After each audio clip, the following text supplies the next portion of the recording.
السلام علیکم و رحمت الله و برکاته. امیدوارم کلتان صحتمند هستین. پیش از اینکه من موضوع بحث کنم، ما میخوایم که شما در وبسایت ما برین و ببینین که ما در افغانستان چی میکنیم در بخش دعوت اسلام و در بخش کاری خیریه و مردم غریب افغانستان. برین و ببینین انشاءالله.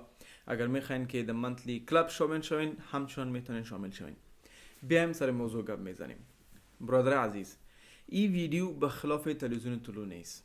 تلویزیون طلو یک بهترین تلویزیون در افغانستان است و یک از اسیا است.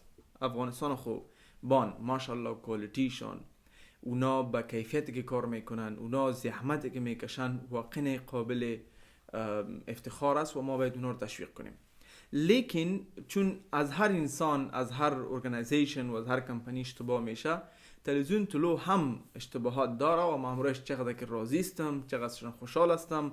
با امروز ما چندین پروگرام کردن و ما اختلاف همراهشان همچنان دارم. یگان بخشا که یگان بخش میتونم همراهشان از نزدیک بشینم، لیکن این ویدیو به خاطر ما پابلیک جور میکنم که تا دیگه برادرای عزیز و برادرها و همچنان تلویزیونا از این فن بگیرن و از این عملی که تلویزیون طلو کرده از او خودداری کنن.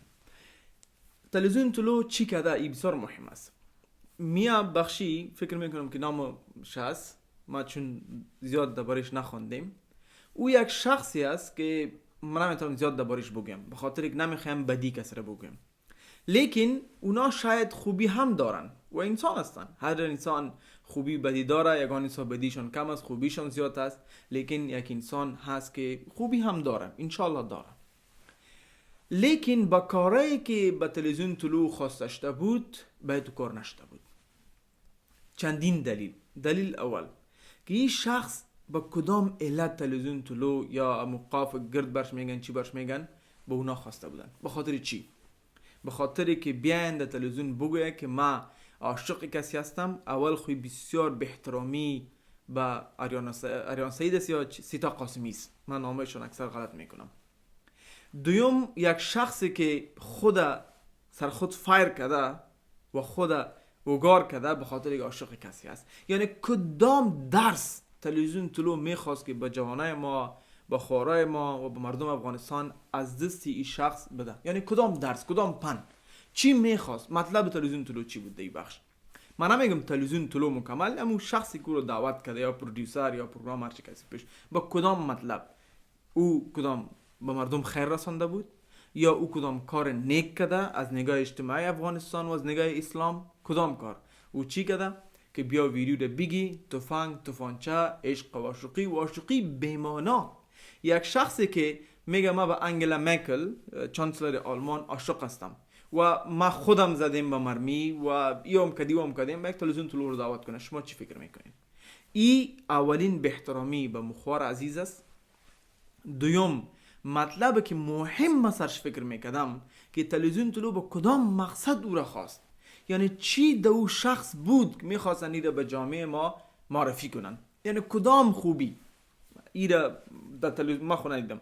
متاسفانه که ویدیویشان پس در یوتیوب چنلشان دیلیت شده، یعنی دیلیت کردن. میخواستم براتون یگان کلیپایش بندازم. یعنی واقعا به ما جالب است و من مطمئن هستم به شما همچنان جالب است. یک شخصی که ذهنی هم مکمل سالم نیست.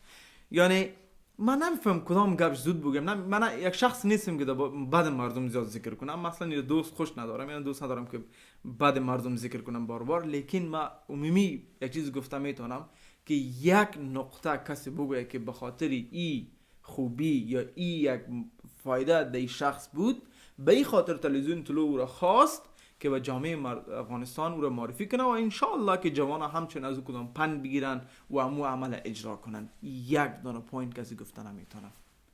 به نظرم امی خاتمی ویدیو است. ما خواهش میکنم از تلویزیون افغانستان، زیاد هستن، یقدر لازم هم نیستن که باشن لیکن هستن، که کوشش کنین چیزی که اسلامی، چیزی که جامعه افغانستان قبول میکنه او را پیش ببرین.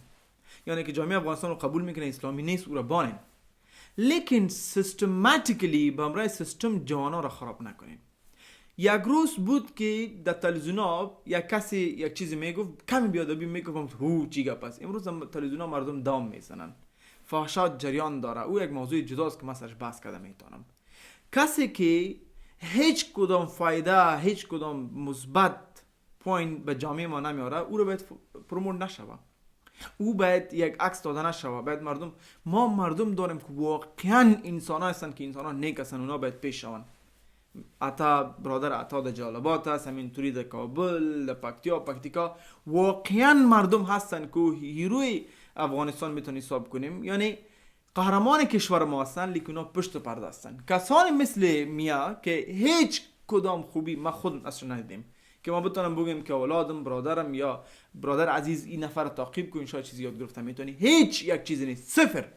لیکن او دعوت میشه، با قاب گفتگو با او عکس داده میشه، با او یعنی چانس داده میشه.